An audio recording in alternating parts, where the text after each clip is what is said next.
Hello everyone, my name is Kristen. I am from Childcare Referral Central and we will get started on this Choosing Quality Childcare seminar. Just to get started, I just want to explain what Childcare Referral Central is and what our role is when it comes to childcare.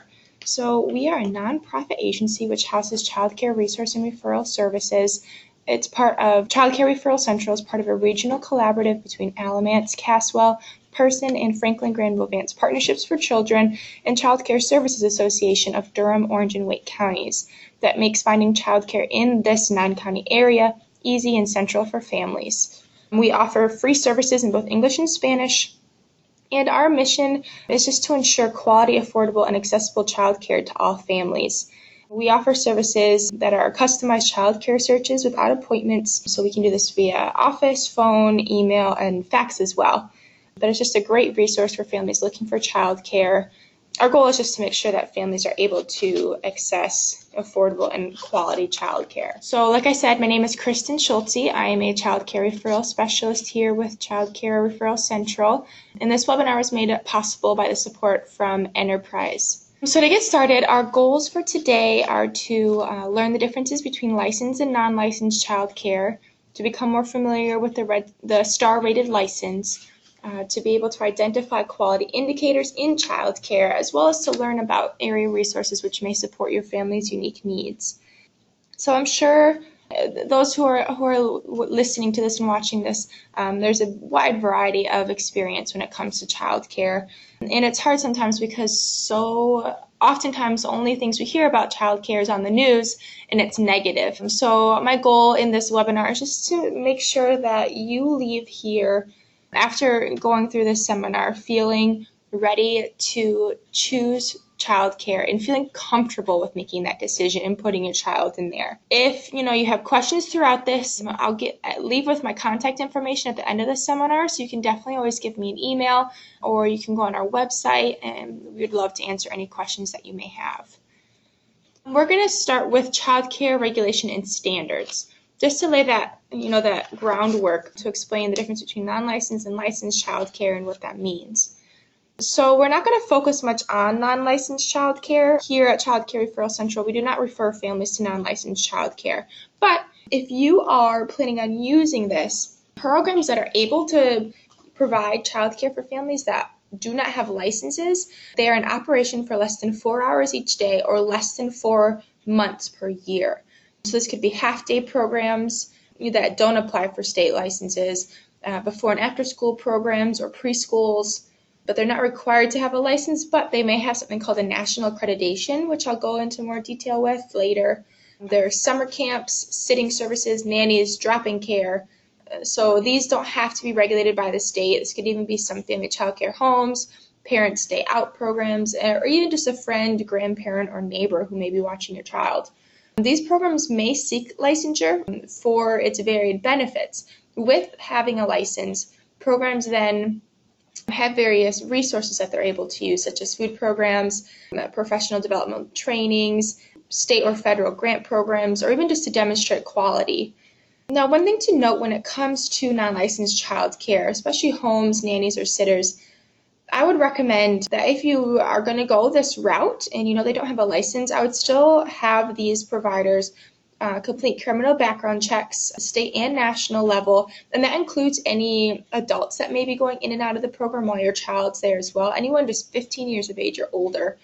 Get references, look at the education of the person, create safety plans, and even CPR first aid trainings. Make sure there are emergency procedures in place, working fire extinguisher, smoke detector. For those with infants, make sure that provider has SIDS trainings. Now, CCSA, that's our agency, we do offer SIDS trainings, so you can always, if you have, let's say your parent will be watching your child, I would even have them attend that. And then, like I said, I would really emphasize doing those criminal background checks, because you may think you know a person and then come to find out later you don't. I just think it's a really great idea to get those criminal background checks completed. Now, moving on to licensed child care. Now, this is the type of care that we'll be focusing on. So these programs are regulated by the Division of Child Development and Early Education. This is their website on here and their phone number. Now, these providers are going to be operating longer than 4 hours per day. They're going to serve more than 2 children on a regular schedule that are not related. So if a provider is providing care within their home and they have children of their own, these children will be included in the ratio as well. Licensed child care providers will include family child care homes, child care centers, preschools, after-school programs, summer camps, and these are places that serve children on a daily basis throughout the year. There is a difference in licensing. Most of these providers will have similar licenses, but there is something called the GS 110-106, and these are specific for church-affiliated programs. And there is a slight difference when it comes to this type of license. So I would talk to the provider if you are interested in using church-affiliated programs. Just talk about what that difference is. It also has to do with punishment, and there are a couple other differences too, but the rules are a little bit different. With licensed child care facilities, licensing consultants make compliance visits at least annually to ensure rules and regulations are being followed. And they also investigate reports regarding maltreatment or supervision complaints, as well as regulatory complaints like ratios. Now, one thing to note, if you were to go on this website for the Division of Child Development and Early Education, you used to be able to go on that and you could see the compliance histories of all programs you're interested that have licenses. And it was great because you could see every single time that an active investigation was going on, or every past investigation as well, every visit completed by the DCDEE, which is that Division of Child Development and Early Education. But there were rules made or changed so that you're no longer able to see those active investigations. You can only see if the findings were substantiated. So it is nice because from January 2016 and earlier, you are able to see every time they were visited by the DCDEE, whether it's just for simple filing errors, but it could be more major, such as supervision complaints or investigation regarding maltreatment. But like I said, now you're only able to see if those complaints are substantiated. So what we recommend you do is when you are talking to a provider and visiting, ask them if they have an ongoing investigation going on or if they've had any recently.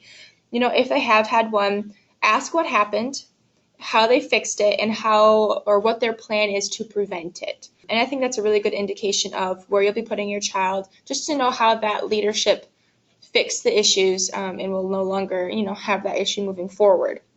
Now, when it comes to licensing, I'll explain the difference between family child care homes and child care centers later. But one thing to note is with child care centers, that's more of a school-like setting, all with fire, sanitation, and building inspections. While with family child care homes, which are smaller settings, it's usually 8 children or less, they just have the consultants come and they don't do those building sanitation inspections. So one thing to note as well is if you, let's say in the future, you have concern about a child care provider, if you're talking to a friend and they, have a concern, they can call the state agency, and that phone number for complaints is 919-527-6500. And complaints also can be made with CCSA, and we can do our best to make sure the DCDEE learns about that as well. With licensing, once a provider gets a license, they also receive a star rating. So the star-rated license is a voluntary licensing system where a child care program can earn different points in different components to receive 1 to 5 stars. So they'll look at these 2 components to receive a license. They'll look at staff education, which is training and formal education of staff. Basically, the more education and experience the provider has, the more points they'll receive.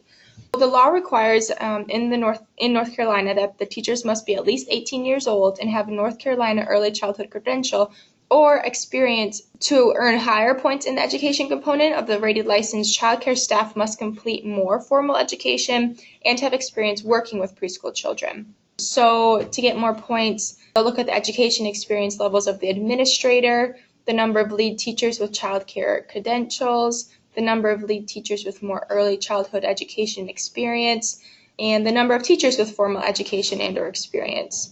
Now, when it comes to standards for family child care home providers as well as school-age staff, they are slightly different. However, it is still based on the same notion of the importance of both formal education and experience working with young children. The other component for quality that they'll look at is program standards. So they'll look at whether or not the activities are developmentally appropriate. They'll look at their written policies such as parent handbook, more detail later. They'll even look at whether or not there's sufficient space for activities, a variety of play materials, make sure the area is clean and comfortable, and they'll even look at the interactions between adults and children, children with other children, and children with activities and materials. So when it comes to the program standards, there's something called an environment rating scale. So an outside organization will come in to, outside of the DCDEE, will come into the program with this thing called an environment rating scale. And they'll look at everything from furniture, the daily schedule, books, whether or not the provider is able to accommodate children with special needs.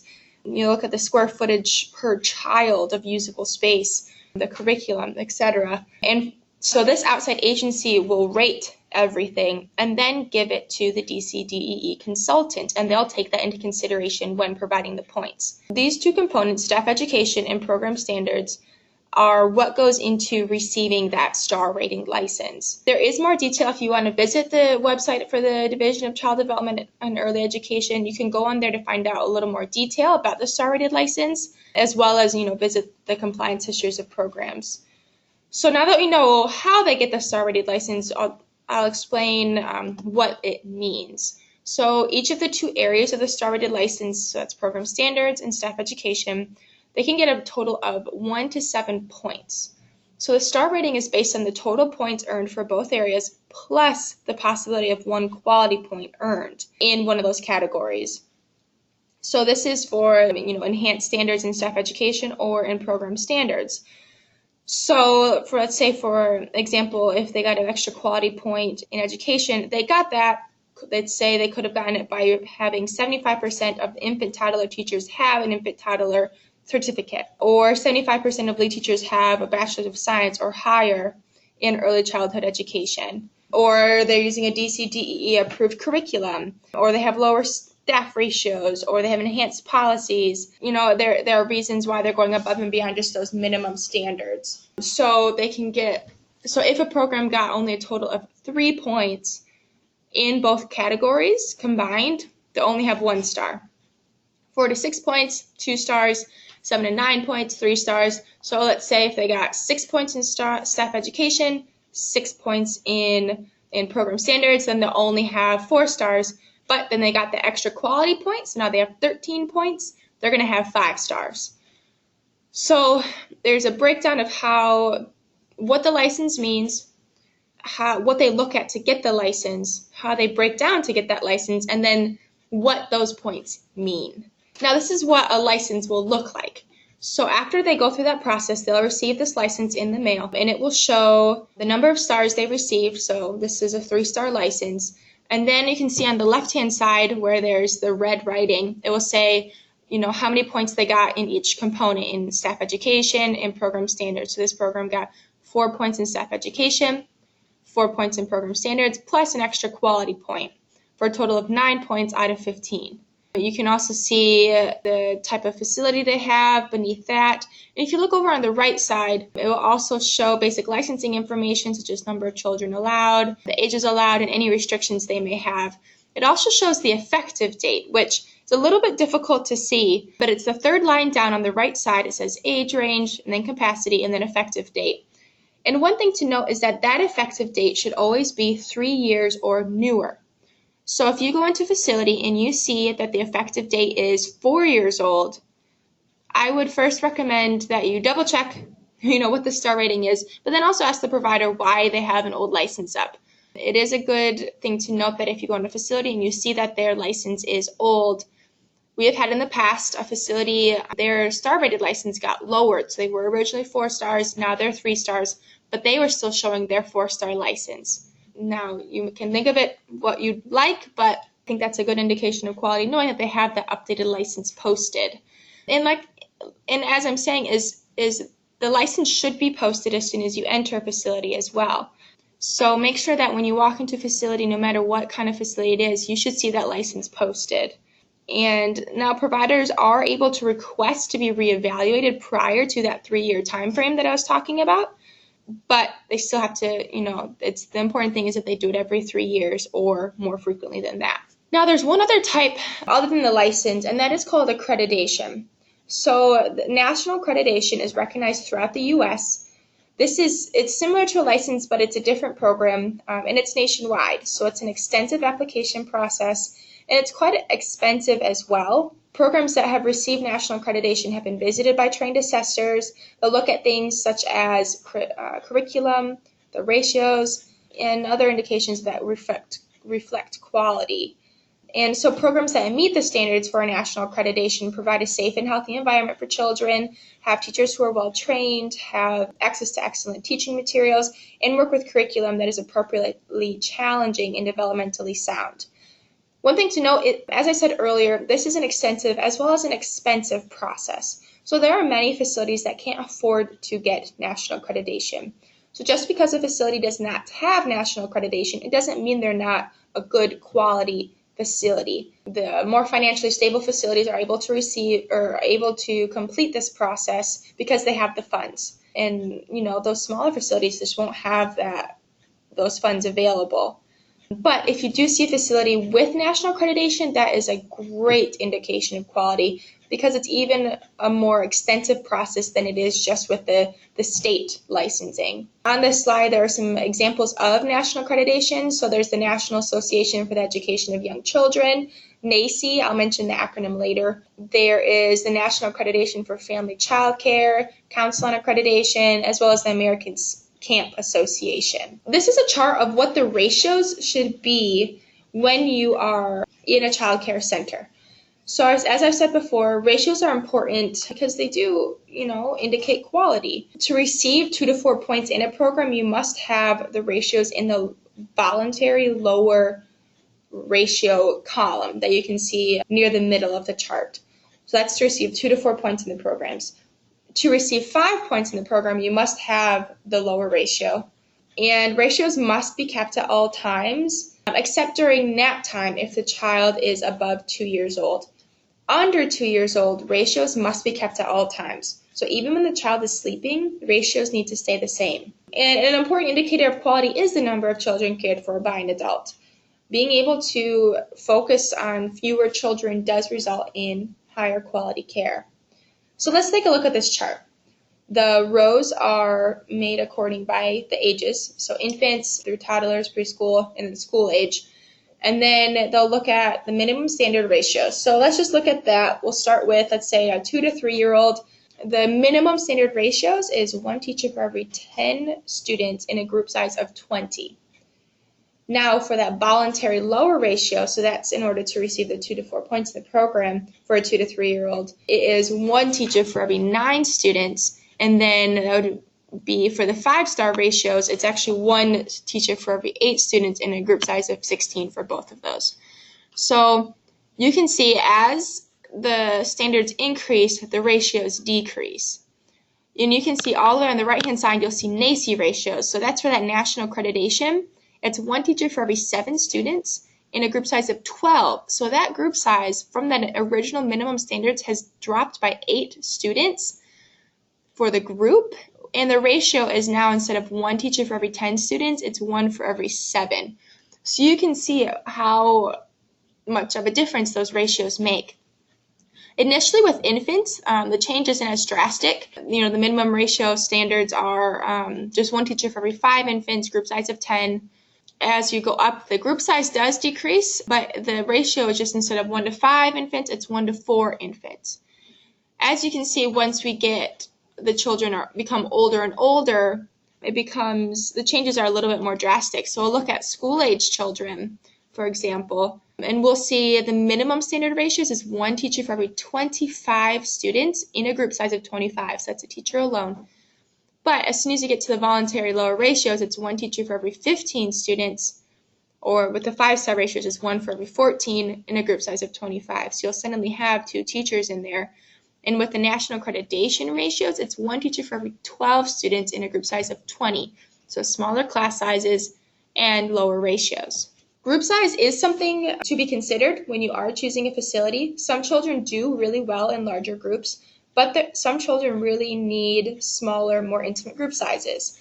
It's important to think of your child's demeanor before making a decision Will your child succeed in a larger center serving, let's say, 190 children, or a smaller center serving only 40? In smaller centers, you get to know all the children and parents, even in the other classrooms, while in larger centers, children are often exposed to more diversity and more cultures. So it's something to consider. You know your child well, but that group size and those ratios are important. So now we're going to move on to discussing the differences between family child care homes, and then just because this is different than the center ratios that we were just discussing about. So those ratios that we were just talking about are only for child care centers. Those are more of that school-like setting. Children are going to be separated according to their ages and stages. Now with family child care homes, these are different. So the DCDE regulations from the state for a family child care home is that there can be no more than 5 preschool-age children at any time, including the operator's own preschool-age children. So this is an example of if it's when it's a family child care home and a provider has their own children are included in this ratio. So if they have their own 2-year-old, that means they can still only have 5 children who are 5 years old and younger, including that 2-year-old of theirs. So they can only have 4 other additional children that are under the age of 5. So there's those 5 children, 5 years and younger. They can also have 3 school-age children. So that's 6 and older, for a total of 8 children. So if a home provider cares for more than 2 children that are not related, they must be licensed by the state. If they're licensed, like I said, their children are going to be included in that ratio. For days such as teacher work days or track-out schedules, there are times that homes will have all 8 children for the whole day. Usually during the school year, it's only going to be those 5 younger children and then those additional 3 children before and after school. But there will be times in the summer or teacher work days that they will have all 8. Now, the rule with family child care homes is that all household members, as well as other staff living or working in the home, who are over the age of 15 must obtain a local criminal history check from the clerk of court's office in all counties of residence during the prior 12 months. And this includes the counties in which the individuals lived in another state. Some townships may have ordinances that supersede the state regulations, but they're always more stringent. Now, there's also something called a small center within a home, and they can serve up to 12 children. When it comes to centers within a home, their rules and regulations are more similar to child care centers, in that they also have the same inspections as centers. So that's the building, fire, and sanitation inspections. When it comes to family child care homes, they often have multi-age groups, which is similar or better resembles the normal family progression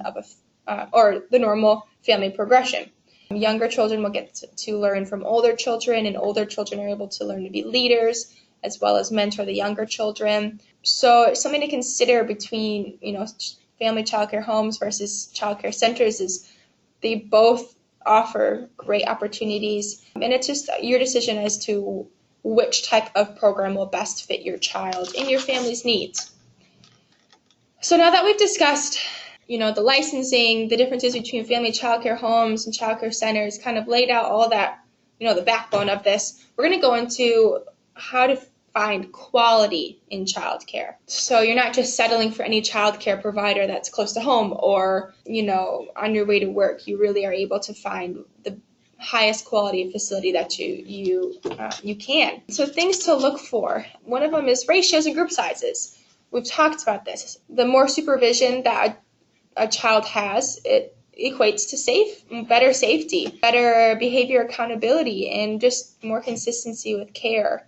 And also, it's important to ask about their teacher turnover rate. That low teacher turnover rate is important to know because teacher retention in the facility means constant care for your children. If there is a constant teacher turnover, this can really affect the transition of children, as well as just they won't be able to learn to trust whoever's caring for them. Another quality indicator to look for is the education and training or prior experience of the providers. Teachers with higher education do tend to provide more developmental and age-appropriate practices. Also look at the minimum licensing standards, or if they have a national accreditation. You can find this information either from us, from the DCDE website, or when talking to the provider. Ask about their higher accreditations. Ask about any trainings they've received, any trainings they've completed. Ask them about their star rating license, the points they received, how recently that they were visited by the DCDEE. And then also good health and safety practices. Ask about their hand washing supplies and sink access for children. Are they washing their hands every time they go in and out of the facility? What are their diaper changing areas and practices like? What is their storage for food, for formula? How are they keeping the toys in good repair? How often do they clean? How do they keep the floors clean? If you have an infant, have they completed SITS trainings? Do they practice safe sleep? Are they familiar with purple crying? And, how do they even handle pickup and drop-off procedures? What type of security do they have? Do they have a key code? Do they have, let's say, a secretary, at the front of the building? Do they have cameras? Do they have sign-in sheets? It's important to ask about those types of securities in facilities. What else makes a quality program? Are they inviting to parent involvement? Do they encourage parental visits and questions? Do they have a parent handbook mentioning your role? Is there a place to sign up for volunteering or field trips? Are you able to make visits as you please, or do you call ahead of time? How are they going to be contacting you as your child is there? Do you receive a letter? Are there conferences? Do they text, email? How is that communication going to happen? Look at how the teachers are with the children. Are the teachers talking with the children at their eye level? Do you see friendly touches for encouragement by the teachers? And do the children in general just seem happy? Are the teachers and children actively engaged in talk and play throughout the day? And, once again, our ratio is always maintained. Is the childcare site clean and safe? And is that a priority to the facility? And also, do they promote good health and nutrition? How often are they going outside? They should be going outside for at least a half hour every day. How do they handle that if it rains or if it's too hot? What are their decisions when it comes to that? What is their meal plan like? Is it well balanced? Can they handle any nutritional needs your child may have? And you can even look at accident illness reports. They should have a file. You can request that. And even, does your child's temperament match the classroom and the teacher's style? You may love the teacher, but your child may not be the best fit for them. Especially separation anxiety. This is extremely normal for so many developmental stages, but there should be a limited time period for this. First of all, I'd recommend you ask your pediatrician about the normal time when it comes to your child's development, but also then watch, how does your teacher handle these transitions? How do they handle that separation anxiety? Is the teacher helping you ease through this transition for both the child and for yourself? Next, so we're going to go more specifically into age groups. So infant toddler, what makes a quality infant toddler program? So the first thing is, when it comes to the space in a facility, do they have open space for the room for the babies to crawl? And do they have places where they're able to pull themselves up safely? So let's say there is a small bookshelf with children's toys on it. At the top of it, there's a baby toy. Is your child able to pull themselves up on that bookshelf safely to get that toy? Or do they have all those toys that the child may want on a low enough level so that doesn't happen? Do they have a variety of activities in the daily schedule, including reading, singing, playing, and art? Do they have activities that will be able to encompass developmentally appropriate activities such as gross motor skills? Examples of this would be things like manipulations of different textures, tummy time, reading aloud and discussing different objects during daily activities, such as even their diaper changes and feedings. Once again, do they demonstrate good health and safety and sanitation practices throughout the classrooms, such as SIDS and sleeping plans? Do they do shoes off, covers on? Do they have feeding schedules posted?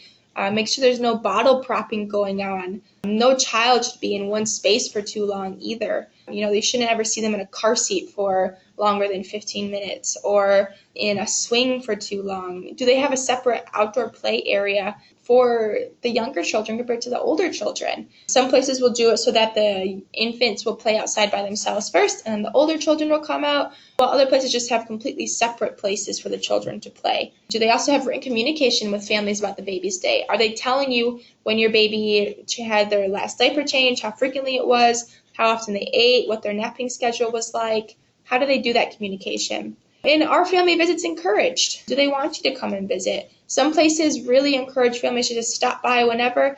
Other places like to know ahead of time because sometimes it can disrupt the baby's day or could disrupt the other children seeing another mommy or daddy in the facility. And also, do the teachers demonstrate quality interactions with babies?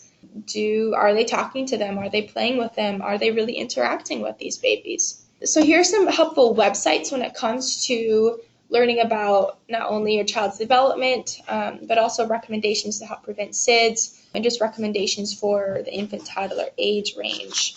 Now moving on to preschool age children. There's going to be a difference, obviously, between infants and toddlers. So we want to look, is the room organized into different learning centers? So if you walk into a center, you should see different centers for different types of activities. So there may be one center for writing, another center for reading, another center for science, another center for dramatic play. Are all the materials organized and easily accessible? They should be at a height for the child. They should be, child size. Are the walls decorated at eye level with the children's art and pictures of their own family? It's often very comforting for a child to see pictures of themselves and their families within the child care facility. Just knowing that, you're there with them is so helpful. Does the outdoor space provide plenty of room to play, as well as opportunities for discovery, not just with, toys or equipment, but also just the environment? Are they able to experience that natural environment too? One thing to note when it comes to the organization of the classroom is that these learning centers should be changed periodically according to the children's interests. Most childcare facilities will have themes. Often it's based around times of year, different holidays, different, special days throughout the year. So are these learning centers and play areas being changed to include the interests of the children? Does the daily schedule include both teacher-directed and free choice activities? Oftentimes there is scheduled time throughout the day of, circle time, reading time, art time, but then also free time where the child can choose which center they want to play in and what they want to do. Now, it may seem like their child is just playing, but there is a structure and a goal when it comes to this play. They are educational things that the children are doing, and they are learning what they should be learning at that age in life. And also look, do teachers demonstrate quality interactions with preschoolers? Once again, is the teacher getting down on their child's level? Are they asking open-ended questions? Are they really encouraging your child to think through, what they're doing? And also, do the program materials, are they inclusive of different cultures and lifestyles? Are they teaching your child about the world? And some providers may also even have computers. If they do they have educational programs for the children to play with? And what's that schedule like? How long or how often will children play with the computers? Also with preschoolers, are the caregivers talking and asking children questions to expand their learning? Are they fostering the development of self-help skills and facilitate the development of social skills with peers? Learning how to have friends is a big part of preschool. Are caregivers following children's leads? Do they add materials to centers based on the children's interests? Is there one child who just loves bugs? Is that caregiver willing to add different materials to their classroom for that child who is interested in that one specific category? And is there a variety of artistic materials available? It's not just crayons and paper, but are there other things that they're able to play with? And then once again, are the caregivers including multicultural materials and activities in their daily plans? I know I'm going through this pretty fast, but this is another couple websites that we would recommend you go to. Great for, this age and just learning what is common in this phase of life. Now moving on up to kindergarten and school age care. This is going to a little more involved.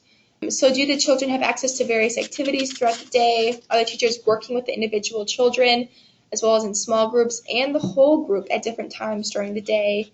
Are the children learning their numbers and the alphabet in the context of their everyday experiences? Are the teachers reading books to the children throughout the day, not just in group story time? And is the curriculum adapted for those who are ahead as well as those who need additional help? Because children differ in their experiences and background, they do not learn the same things at the same time in the same way. So is your provider able to accommodate these children? Children are going to be at all different levels, especially when it comes to that school age care. You're going to have a child that's 6 versus a child who's 12. How is this provider meeting the needs of these different ages and these different developmental levels? Now, when it comes to transitioning from preschool to kindergarten, it can seem traumatic. I mean, there is a big step between preschool and kindergarten. So we recommend that you first speak with the preschool teacher about how to best prepare your child. And then together write an introduction to my child for the kindergarten teacher describing your child's strengths and needs so that kindergarten teacher is prepared and just knows your child better ahead of time. And even, take a field trip to the kindergarten classroom so that your child and, the other kids in the classroom are able to see what that classroom will be like in kindergarten. And then also talk about screenings of early literacy skills, including speech and language skills, just to know where your child is, or even see if there are placement tests that are necessary. So it's interesting, oftentimes so many families think that in order for a child to be ready for kindergarten, they need to know their alphabet or know their numbers, have these specific things to know. But a national survey of public school kindergarten teachers indicated that very few teachers consider specific skills such as alphabet or being able to count to 20 as critical for kindergarten entry.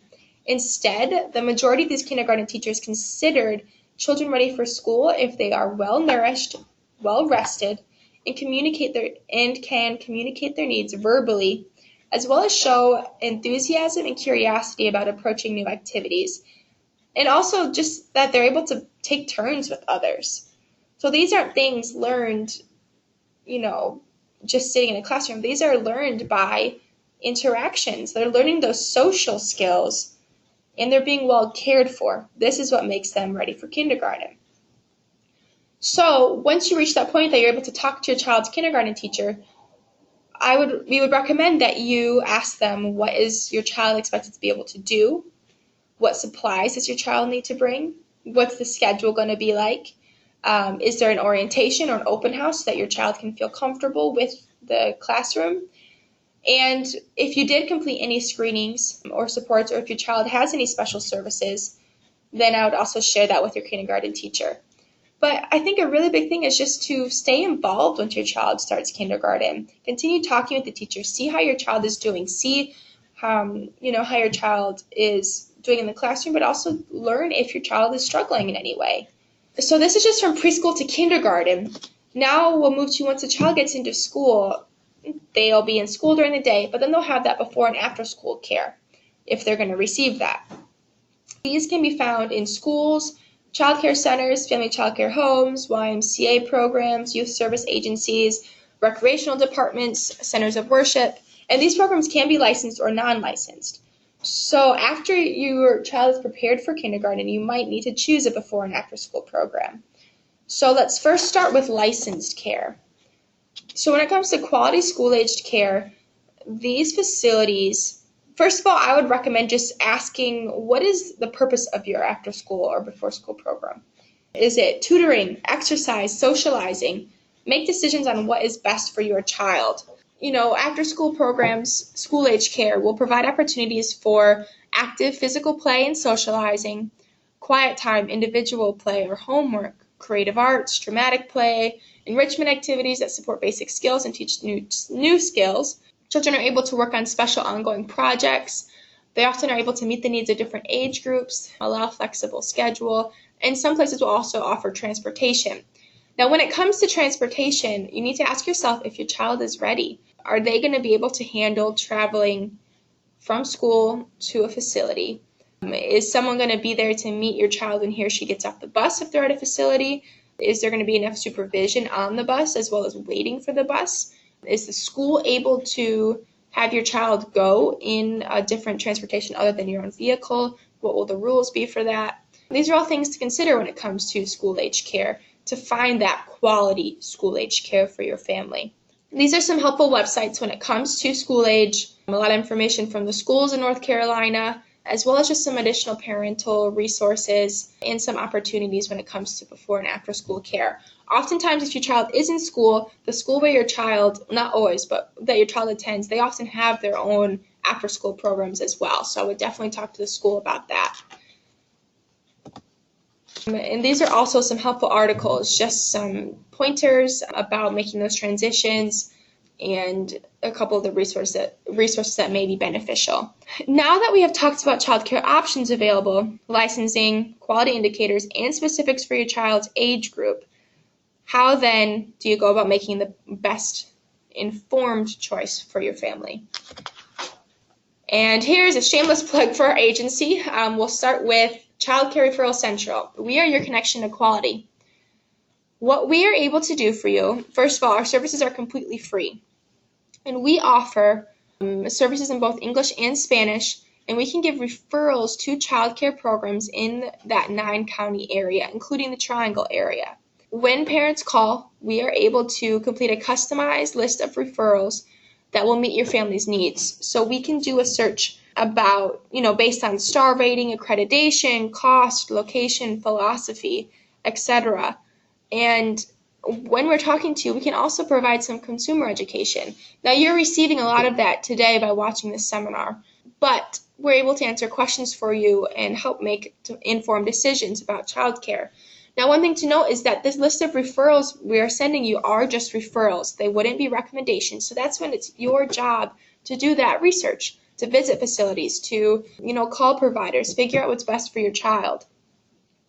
And we're also able to help you figure out ways to perhaps make childcare more affordable and give you some resources that may be able to help.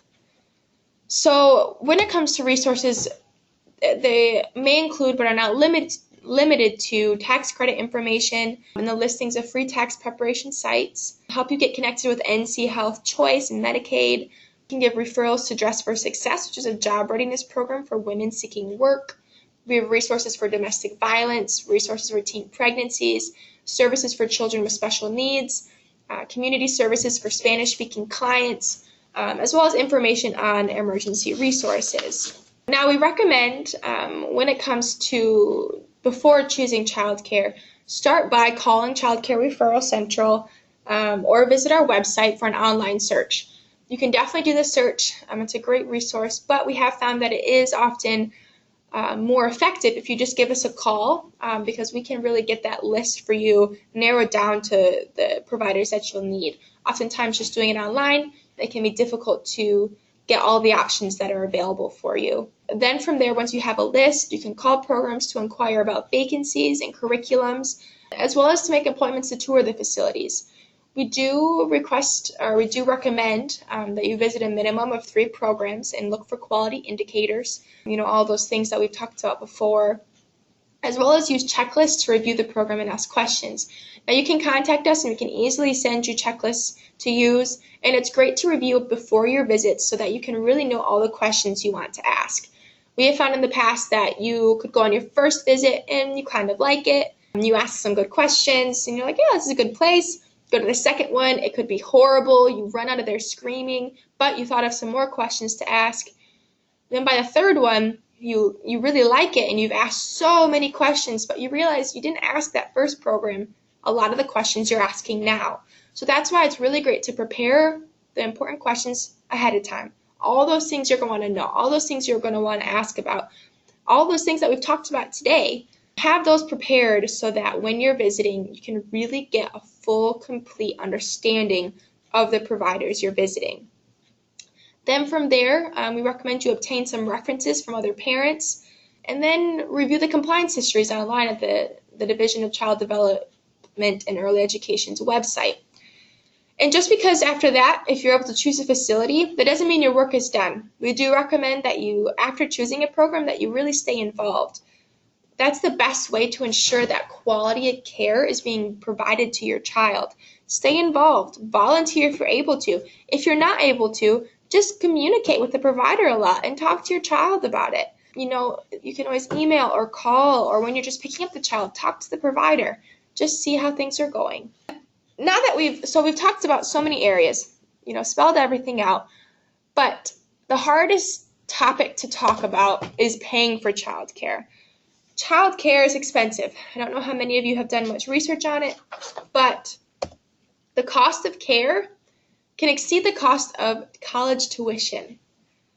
So on here in this PowerPoint if you're able to click on this website here, you're able to go to your county specific average cost for care in your area. For this seminar right now, I'm just going to have us look at the cost of care for Wake County. It's a good example of kind of an in-between between a lot of places. So the estimated tuition for monthly full-time care in Wake County in a child care center, let's say for an infant toddler, for a 5-star center, infant toddler, so the most expensive one, is $1,297 a month. Now that's very expensive. You can see as the child ages, it does get less expensive. So for a 5-star center, average school age is only $871 a month.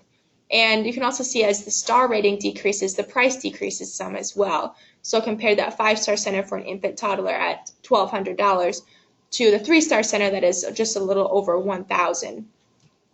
You can also see compared to the family child care homes that a 5-star family child care home for infants is about $930 and a 3-star facility is $823. But you can see, that $930 for a 5-star facility for family child care homes is quite a lot cheaper compared to that $1,200 5-star facility for centers. Now, this is just an example. I would recommend that you look at your specific, area to see what your cost of care is. But you can see from here, this is expensive. Childcare is expensive. So we're going to talk about some financial assistance options. We'll talk about tax credits, flexible spending accounts, employee benefit dollars, employer-sponsored childcare, scholarships, any type of tuition assistance provided by the provider, as well as income-eligible financial assistance options through the state, as well as some other agencies. To start, we'll start with tax credit information. I'm going to preface this by saying I am not a tax consultant by any means. This is just going to be kind of a general overview, just explaining that you have options. But I would recommend you talk to a tax consultant, tax representative, to really figure out what ones will apply to your family. So with federal tax credits, so at the federal level, there's a child tax credit, so credit that families may claim just for having a qualifying child. There's child independent care tax credit, so credit for work-related child care expenses, as well as earned income tax credit, which is credit available to low-income working individuals and families. Now at the state level, there's the North Carolina tax credit, there's a credit for children, which is a state credit for each child claimed as a dependent on your federal tax return. But once again, I recommend you speak to a tax advisor for more details about federal tax credits and state tax credit eligibilities. There's also a flexible spending account. Some places will offer this. So participants authorize their employers to withhold a specific amount from their paychecks each pay period and deposit the money in an account to go towards child care expenses. Now their paycheck is pre-tax so that the amount of federal and state income taxes you pay will be lessened. This is an income you ask for your provider to put aside for you. Many times you will pay for care and then send in a claim form to the flexible spending program for reimbursement. But I would recommend that you speak with your human resources department to see if they participate in a program like this. Other employers may offer something called an employer benefit dollars. So employers may provide full-time employees with employer benefit dollars which may be used towards child care expenses. Employer benefit dollars are pre-taxed. Part-time employees may be offered a prorated employer benefit dollars, and so the employer benefit dollars are separate from the flexible spending account dollars, and these dollars that can be used directly for child care, and the check is often written directly to the provider, and it does not count as part of your income. So I would speak with your human resource department to see if they participate in either one of these programs. Another option from your employer may be just employer-sponsored childcare. Employers may offer on-site childcare at the place of business or partner with a local childcare center. The childcare tuition may be at a reduced rate because of that partnership between the employer and the provider. Employer may offer something called a voucher that may be used towards childcare expenses, but I would speak with your employer to see if they participate in any of these opportunities. Now, for those who are actively deployed or on duty, the military, Department of Defense, there is a subsidy specific for you. It is administered through the Child Care Aware This is their contact information. It is an online application process, and the amount of subsidy varies according to family income and size. In order to use the Military Department of Defense subsidy, the families must choose a 4 to 5 star and or nationally accredited child care home or center to qualify. But like I said, the military member must be on active duty or deployed. So this includes Army, Navy, Marines, Air Force, Coast Guard, National Guard, Federal Bureau of Prisons, and Department of Defense. They all qualify. Now we'll start specifically speaking about provider-specific discounts. So these are providers or discounts given specifically at the providers. So this is at the provider's discretion. So these are going to be individual to each child care program. So with this, the first one is called the sliding fee scale. Some providers may offer lower prices to families with lower incomes. These discounts are decided upon, administered by, and are fully at the discretion of the provider and can change from program to program. So a sliding fee scale is a system of 3 or more tiers where parents' income and family size determine how much they will have to pay. So let's look at this example. So this is a 4-tier example. So for a family size of 4, earning less than $15,000 a year, this family will pay $650 a month. For a family size of 4, earning $15,000 to $30,000 a year, they pay $800 a month. Family size of 4, earning $30,000 to $45,000 a year, they'll pay $950 a month. And a family size earning above $45,000 will pay $1,100 a month. So any provider that offers a sliding fee scale, it will vary from provider to provider. This is just an example, but it does often, or it is able to help some families pay a little less for childcare that way.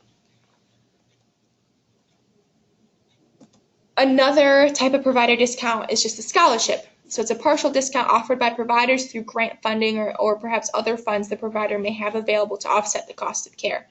Scholarships can vary from center to center depending on the funds available, but scholarships are often limited. So the provider may have just 1 or 2 scholarships per year or per classroom. But scholarships are offered at both licensed and non-licensed providers. So some church camps and preschools, YMCA camps, and after-school programs may also offer scholarships, even though they aren't licensed. Some providers will just say other when it comes to childcare. So this usually means that a provider has indicated that the program is willing to work with families on lowering their tuition and cost based on individual need. So you can just ask the provider if there are any other options. Another common type of tuition assistance is just a multi-child discount. So it's a discount for families with more than 1 child enrolled in the program. It can range from 10 to 15% discount off the entire tuition of all children, to a 10 to 15% discount off the oldest child, which is usually the least expensive child. But this, once again, will vary from program to program. Now, when it comes to income-based options, there is childcare subsidy offered through the Department of Social Services. So this is going to be from county to county, but families must meet eligibility requirements set by the state that take into account factors such as annual gross income and family size. These programs usually have waiting lists, but once a family is able to receive a childcare subsidy, which they call a voucher, the parents are responsible for something called a parent fee. And this fee is paid to the child care provider as the parent's contribution. It's usually a small percentage of their income. But when it comes to childcare subsidy, it is first come, first serve. These are the contact informations for the agencies just within the Triangle area. CCSA scholarship program. So this is a scholarship through our facility, our agency. So our scholarships may be available for families who live in Durham County and families who live or who work at or attend UNC Chapel Hill University. So CCSA scholarships are awarded based on income and family size. So this is not on a first come, first served basis. Our order goes according to need. And our goal is designed to support working families. One other difference between our scholarship and the childcare subsidy is that unborn children may be placed on our wait list. And what's also nice is you can be placed directly on our CCSA scholarship wait list just by, giving us a call or coming to our office. We don't need to have documentation to place you on the wait list. Another type of tuition assistance option is our programs called Head Start and Early Head Start. Now, Head Start is a federally funded comprehensive preschool program designed for children ages 3 to 5. Early Head Start is also a federally funded comprehensive preschool program for children ages 6 weeks to 3 years. These programs are designed to better prepare low-income children for school. Head Start is usually free, but full and half-day classes may be offered. Head Start follows the traditional school calendar, while Early Head Start is year-round. Families in Wake and Durham counties should apply for Head Start at the center early or closest to their home. Early Head Start offers home-based services in which a teacher comes to the family's home one time per week for 45-minute sessions to work with the child and teach the parents strategies to support development and early learning. There's also something called a Migrant Head Start, and this is for outlying counties and rural areas, and it's designed for children of migrant farm workers and follows the growing season. And this applies to children in ages 6 weeks to 7 years. And here's just the contact information for Head Start and Early Head Start, the RTP area. Now, one other option is called NT Pre-K program. This is a state-funded, community-based pre-kindergarten program designed to prepare 4-year-old children for kindergarten and elementary school success. Children are going to be prioritized according to need. They'll look at income, size, and family, or income and family size, second language needs, disabilities, delays, and health concerns, as well as military families. The enrollment takes place in February to March each year, and the child must turn 4 on or before August 31st of the current year. This is a 6-hour-a-day program that follows the traditional school calendar, and wraparound care is not always included and may incur a nominal fee. So here's the contact information. Like I said, enrollment takes place in February to March each year. The child must turn 4 on or before August 31st of that year. So here are some additional helpful websites when it comes to choosing quality childcare. I really would recommend just taking a look at them, reviewing them, and I think it could help in a lot of ways, not only for your child's development, but also just better understanding childcare and children. After reviewing the webinar, if you have questions, please call us or email us. We'd love to help. But hopefully after reviewing all this, you were able to feel so much better about putting your child in care, realizing that you have the knowledge to be able to choose a good quality child care facility and know how to properly go about choosing that facility. Here's my contact information. We're just closing up here. Feel free to give me an email or give us a call. Myself or any one of the other family support counselors would love to help you.